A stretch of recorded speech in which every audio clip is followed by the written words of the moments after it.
और चलिए अब खबरें देखेंगे विस्तार से। कांवड़ यात्रा रूट में नेम प्लेट विवाद का मामला सुप्रीम कोर्ट तक पहुंच गया और सुप्रीम कोर्ट में नई याचिका दाखिल की गई है। नेम प्लेट के समर्थन में दाखिल की गई है नई अर्जी और इस मामले में पक्षकार बनाए जाने की मांग भी की गई है। अर्जी में शिव भक्तों के मूल अधिकारों का हवाला दिया गया। तो एक बड़ी खबर आपको बता रहे हैं, अब नेम प्लेट के समर्थन में भी एक अर्जी सुप्रीम कोर्ट तक पहुंची है और इस अर्जी में शिव भक्तों के मूल अधिकारों का हवाला दिया गया है। पहले ये मामला तब संज्ञान में आया था जब पोस्टर लगाने की जो आदेश है वो प्रशासन की तरफ से दिए गए थे। उसके बाद में यूपी सरकार की तरफ से ये आदेश जारी कर दिए गए, लेकिन सुप्रीम कोर्ट ने इस पर रोक लगा दी थी, अंतरिम रोक लगाई गई थी। अब नेम प्लेट के समर्थन में भी एक अर्जी सुप्रीम कोर्ट में पहुंची है और इस अर्जी में शिव भक्तों के मूल अधिकारों का हवाला दिया गया है।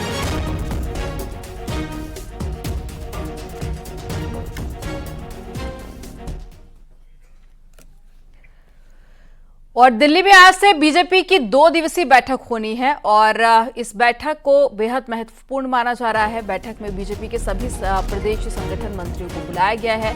बैठक में लोकसभा चुनाव परिणामों को लेकर फीडबैक लिया जाएगा, साथ ही आगे के कार्यक्रमों को लेकर भी चर्चा होगी। इसमें यूपी को लेकर खास चर्चा होने की बात सामने आई है।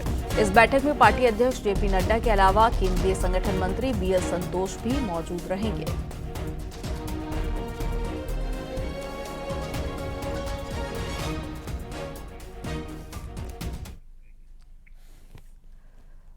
लोकसभा चुनाव के बाद में बीजेपी कार्यकर्ताओं पर फोकस करने के लिए खास रणनीति बना रही है। कार्यकर्ताओं में जोश भरने के लिए पार्टी कुछ बड़ा करने जा रही है। सीएम योगी ने भी कार्यकर्ताओं और साथ ही जनप्रतिनिधियों के लिए प्लान 18 तैयार किया है, जिसमें सीएम योगी विधायकों, सांसदों और साथ ही जनप्रतिनिधियों से मिलकर हर मंडल का फीडबैक ले रहे हैं। रिपोर्ट आपको दिखाते हैं।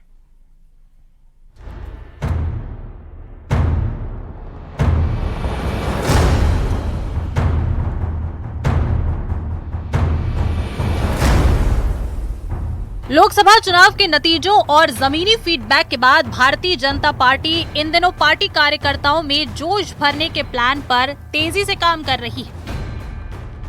बीजेपी अपने कार्यकर्ताओं को आयोग, बोर्ड और निगमों के अलावा गन्ना समिति में डायरेक्टर और चेयरमैन के पदों पर समायोजन करने पर भी विचार कर रही है। भारतीय जनता पार्टी के प्रदेश नेतृत्व में क्षेत्रीय अध्यक्षों से बोर्ड, निगम, आयोग और गन्ना समिति के डायरेक्टर और अध्यक्षों के नाम का पैनल 3 अगस्त तक मांगा गया है। क्षेत्रीय अध्यक्षों को इस पैनल में 3-3 नामों का पैनल तैयार करने के निर्देश दिए गए हैं। भारतीय जनता पार्टी में कार्यकर्ता सर्वोपरि है, इसमें कोई शक नहीं। कार्यकर्ता का मान और कार्यकर्ता से सामंजस्य, संवाद, संपर्क, ये अभियान चलता रहता है। बैठकों का दौर तो चलता ही है, निचले स्तर पर, शीर्ष स्तर पर। तो कार्यकर्ता की जितनी समस्याएं हैं उनका समायोजन है, उनका सम्मान है, इसके लिए पार्टी चिंतित है और इस दिशा में नेतृत्व गंभीर है। बीजेपी कार्यकर्ताओं में जोश भरने की रणनीति के तहत ही बीजेपी लगातार बैठक भी कर रही है। इसी के तहत हुई बैठक में बीजेपी प्रदेश अध्यक्ष भूपेंद्र चौधरी, महामंत्री संगठन धर्मपाल और सहकारिता मंत्री जेपीएस राठौर समेत तमाम पदाधिकारी मौजूद रहे। बीजेपी ने बैठक में तय किया कि गन्ना समिति के निदेशक और अध्यक्ष के पदों पर कार्यकर्ताओं को चुनावी मैदान में उतारा जाए और उनका समायोजन किया जाए। यही नहीं, भारतीय जनता पार्टी बोर्ड, निगम और आयोगों में बड़े स्तर पर कार्यकर्ताओं के समायोजन में जुट गई है। भारतीय जनता पार्टी उत्तर प्रदेश में कार्यकर्ताओं में अपने जोश भरने के लिए अब उनके समायोजन की रणनीति पर काम कर रही है। दरअसल भारतीय जनता पार्टी बोर्ड, निगम और आयोगों में जो पद खाली हैं उनमें कार्यकर्ताओं का समायोजन करने जा रही है। इसके लिए भारतीय जनता पार्टी ने सभी क्षेत्रीय अध्यक्षों से कार्यकर्ताओं का ब्यौरा मांगा है। यही नहीं, गन्ना समिति में निदेशक और चेयरमैन के लिए तमाम जो भारतीय जनता पार्टी के कार्यकर्ता हैं उनको भारतीय जनता पार्टी चुनावी मैदान में उतारेगी और उनका समायोजन करेगी। इधर सीएम योगी आदित्यनाथ भी विपक्ष की हर रणनीति को मात देने के लिए प्लान 18 पर तेजी से काम कर रहे हैं। प्लान 18 के तहत सीएम योगी यूपी के सभी 18 मंडलों के जनप्रतिनिधियों के साथ एक-एक कर बैठक कर रहे हैं। इसी कड़ी में आज सीएम योगी ने बरेली मंडल के विधायकों के साथ बैठक की और उनका फीडबैक जाना। मुख्यमंत्री योगी आदित्यनाथ जी का जो मंडल है वो अपने आप में मजबूत है और प्रेरणादायक है और लोग भी सुनना है। जनता से संवाद बनाना, अधिकारियों से, कार्यकर्ताओं से और जनप्रतिनिधियों से। मुख्यमंत्री जी इसमें गंभीरता से जो प्रयास कर रहे हैं वो सराहनीय है और लगातार जारी है। इसके नतीजे भी निकल रहे हैं। दोषियों पर कार्रवाइयाँ हो रही हैं और प्रशासन पर लगाम लगाई जा रही है, जिससे जनता को राहत हो। दरअसल प्लान 18 के तहत सीएम योगी हर मंडल का फीडबैक ले रहे हैं। विधायकों, सांसदों और जनप्रतिनिधियों से मीटिंग कर रहे हैं। सीएम योगी विकास कार्यों की जानकारी भी जुटा रहे हैं। साथ ही अधिकारी टाइम पर काम कर रहे हैं या नहीं, इसकी भी जानकारी ले रहे हैं। अधिकारी विकास कार्यों में देरी तो नहीं कर रहे, इसकी भी जानकारी ली जा रही है। साथ ही लोकसभा चुनाव में बीजेपी के पिछड़ने की क्या वजह रही, इस पर भी मंथन किया जा रहा है। बहरहाल आने वाले दिनों में विधानसभा उपचुनाव होना है और फिर मिशन 2027 के लिए भी माहौल बनाना है। लिहाजा सरकार और संगठन हर स्तर पर अपने आप को मजबूत करने का प्लान लेकर चल रही है। विपक्ष को चित करने के लिए मुख्यमंत्री योगी आदित्यनाथ लगातार बैठकें कर रहे हैं। मुख्यमंत्री योगी आदित्यनाथ उत्तर प्रदेश में प्लान 18 पर काम कर रहे हैं। ये प्लान 18 मुख्यमंत्री योगी आदित्यनाथ उत्तर प्रदेश के 18 मंडलों के सभी जनप्रतिनिधियों के साथ में एक एक करके मुलाकात कर रहे हैं, मंडल वाइज। मनोज के साथ संकेत मिश्रा, न्यूज़ 18 लखनऊ।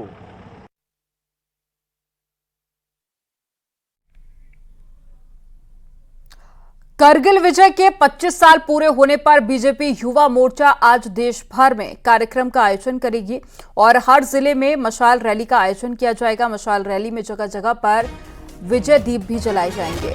बीजेपी अध्यक्ष जेपी नड्डा 25 जुलाई की शाम को दिल्ली में इंडिया गेट पर मशाल रैली में शामिल होंगे और 26 जुलाई को देश भर में कई जगह पर सांस्कृतिक कार्यक्रमों का आयोजन होगा।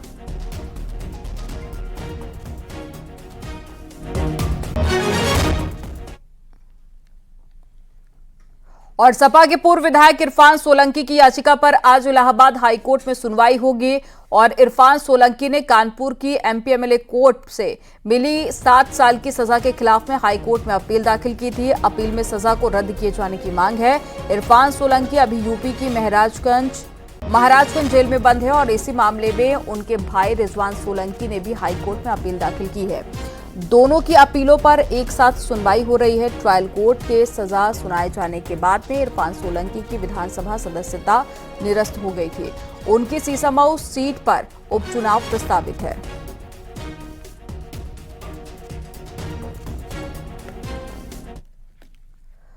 रायबरेली में अवैध कब्जे पर बुलडोजर एक्शन हुआ है। हाईकोर्ट के आदेश के बाद में आज प्रशासन ने कार्रवाई की। इंडस्ट्रियल एरिया की लगभग 1 बीघा से ज्यादा जमीन जिला प्रशासन ने कब्जा मुक्त कराई है। दरअसल यहां के धर्मेंद्र सोनकर के नाम यूपी सीडा ने जमीन अलॉट की थी, लेकिन इस जमीन पर एक दबंग ने कब्जा कर लिया है और इसके खिलाफ में धर्मेंद्र सोनकर काफी समय से लड़ाई भी लड़ रहे थे और इसके बाद में हाईकोर्ट के आदेश के बाद में बुलडोजर कार्रवाई की गई। ये अपर जिलाधिकारी प्रशासन महोदय के आदेश के क्रम में जो वहाँ के वास्तविक आवंटी थे धर्मेंद्र कुमार सोनकर, उनके आवंटन पर ये अर्चना अग्रवाल, पुत्री नवल किशोर और उमेश नवल किशोर, ये लोग कब्जा किए थे। उसको नायब तहसीलदार और पुलिस बल की सहायता से हटा करके वास्तविक जो लीगल वहाँ के आवंटी हैं उनको कब्जा दिलाया गया है। माननीय उच्च न्यायालय के आदेश के क्रम में दिया गया। बस्ती में एक बंद पड़े घर में 26 अजगर के बच्चे मिले हैं। हालांकि काफी तलाश के बाद भी मादा अजगर का पता नहीं चल पाया। बस्ती के बनकटी ब्लॉक का मामला है। वन विभाग की टीम ने अजगर के बच्चों को जंगल में छोड़ दिया।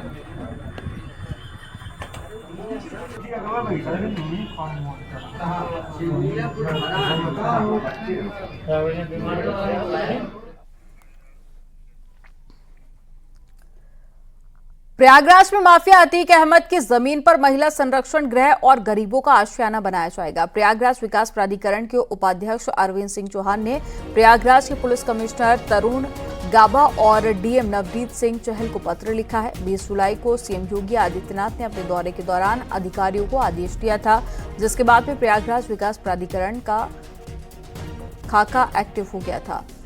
इससे पहले भी प्रयागराज में माफिया अतीक अहमद के कब्जे से मुक्त कराई गई जमीन पर गरीबों के लिए आशियाना बनाया गया, जिसमें लोग रह रहे हैं।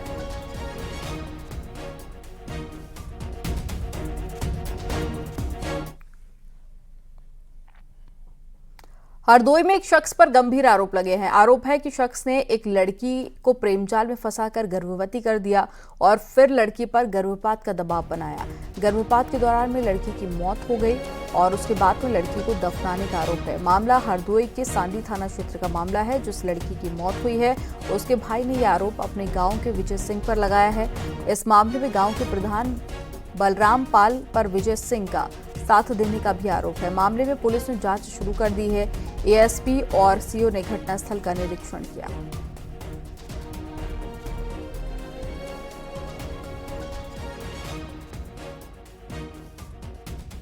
गांव के एक लड़के से उसका प्रेम प्रसंग चल रहा था। उसी क्रम में वह प्रेग्नेंट हो गई थी और उसी लड़के के कहने पर उसके छोटे भाई और मौसी के लड़के गांव के प्रधान द्वारा उसको एक निजी अस्पताल ले जाया गया, जहां पर उसका गर्भपात कराया गया। गर्भपात कराने के दौरान ही उसको दिक्कत हुई और उसके इलाज के दौरान मृत्यु हो गई। इसके बाद तत्काल इनके छोटे भाई गुराम प्रधान, इन लोगों के द्वारा गांव पे लाया गया और उसे दफना दिया गया। इस तरह की सूचना मिलने पर तत्काल स्थानीय पुलिस द्वारा इसमें FIR पंजीकृत की जा रही है।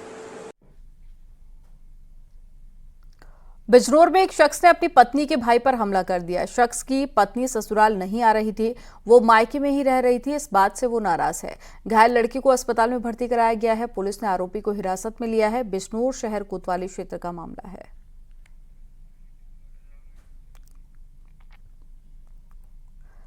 और कन्नौज में एक नशे में धुत दबंग ट्रक चालक ने बाइक सवार को कुचलने की कोशिश की है। ये देखकर मौके पर मौजूद ट्रैफिक सिपाही बाइक सवार को बचाने के लिए दौड़ा तो उस पर भी ट्रक चढ़ाने का प्रयास किया गया। किसी तरह से सिपाही ने अपनी और बाइक चालक की जान बचाई और नशेड़ी चालक को स्थानीय पुलिस की मदद से पकड़वाया, तो चौकी इंचार्ज से भी भिड़ गया। सदर कोतवाली क्षेत्र के सराय मीरा का ये पूरा मामला है।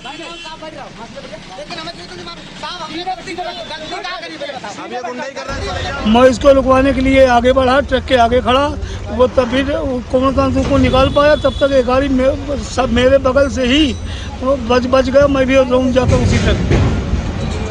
अभी इसके बाद गाड़ी भी नहीं रोका, गाड़ी सीधा भगा के लेके चला गया। अभी क्या हुआ जब सराय मीरा चौकी इंचार्ज आया? अभी क्या हुआ जब उसको पकड़ा? जब उनको पकड़ाया चौकी इंचार्ज की लपट गया। धक्का मुक्की कर दी? धक्का मुक्की हुई, हाथापाई कर दी क्या? हाथापाई भी हो गई। आगरा में रफ्तार का कहर देखने को मिला है। एक अज्ञात गाड़ी ने सगे भाई और बहन को टक्कर मार दी। हादसे में 2 लोगों की मौत हो गई है और भाई बहन की मौत होने से परिवार में मातम है। हादसा इतमादपुर क्षेत्र के नेशनल हाईवे पर हुआ है। पुलिस ने शवों को कब्जे में लेकर पोस्टमार्टम के लिए भेजा।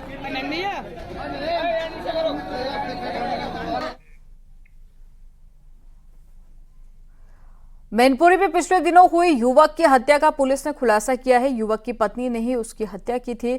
दरअसल युवक शराब का आदी था। शराब पीने के बाद में घर में लड़ाई झगड़ा करता था, जिससे कि परेशान होकर पत्नी ने पहले सिर पर हमला किया। हमले में जब वो बेहोश हो गया तब रस्सी से गला दबाकर उसे मौत के घाट उतार दिया। पुलिस ने आरोपी पत्नी को गिरफ्तार कर जेल भेज दिया। शराब का आदी था और जब भी मजदूरी करती थी उसका पैसा और घर में कुछ भी रहता था तो उसको लेकर के वो शराब पी जाता था। और जिस दिन घटना हुई उस दिन वो शराब पी करके गांव के बाहर पड़ा था और वो जब गई तो उसके साथ बदसलूकी की और उसी के बाद उसने रस्सी से गला घोंट करके उसकी हत्या कर दी। उसके बाद कुछ ईंट पत्थर भी वहाँ पर था जिसको लेकर उसे चोट पहुँचाई थी। उसे पूरी घटना को स्वीकार किया है, इसको गिरफ्तार करते। जौनपुर के मछली शहर में जमीन के विवाद पे 2 भाइयों में खूनी संघर्ष देखने को मिला है।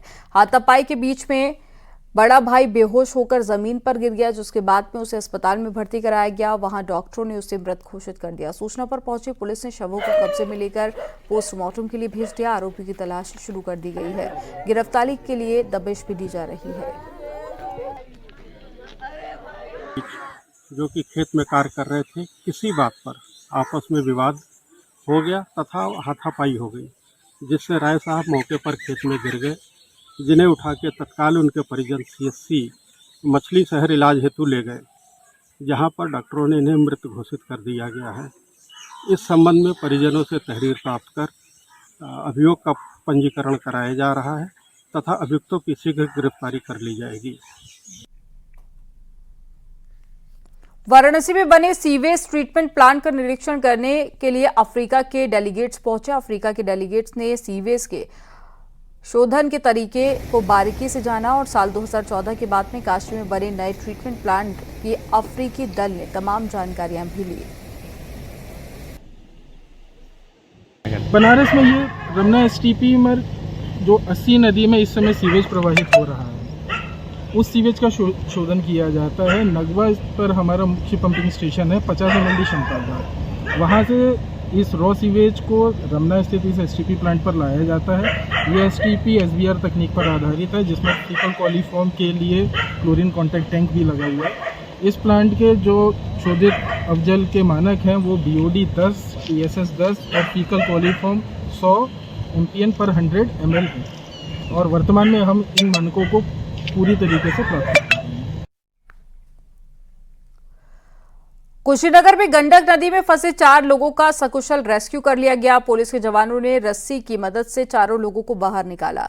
दरअसल नदी से लकड़ी निकालने लोगों की नाव नदी के तेज बहाव की वजह से पलट गई थी और चारों लोग पुल के खंभे तक पहुंचे थे और चारों लोगों की आवाज सुनकर पास में बने मंदिर के पुजारी ने पुलिस को इसकी जानकारी दी और जिसके बाद में टीम मौके पर पहुंची और सभी को रेस्क्यू करके बाहर निकाला गया।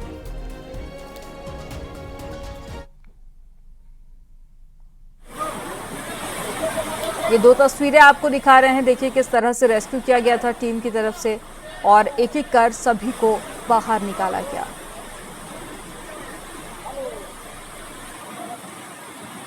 नाव मछली पकड़ने कुछ लोग गए थे, उनकी नाव थमले से टकराने के कारण जो क्षतिग्रस्त हो गई, पलट गई और कुछ लोगों के अटक जाने की, फंसे होने की सूचना प्राप्त हुई। सूचना मिलने पे 10-15 मिनट के अंदर हम लोग यहाँ पहुँचे। SDRF की टीम भी 20 मिनट के अंदर यहाँ पहुँची। माननीय विधायक जी भी उपस्थित हुए।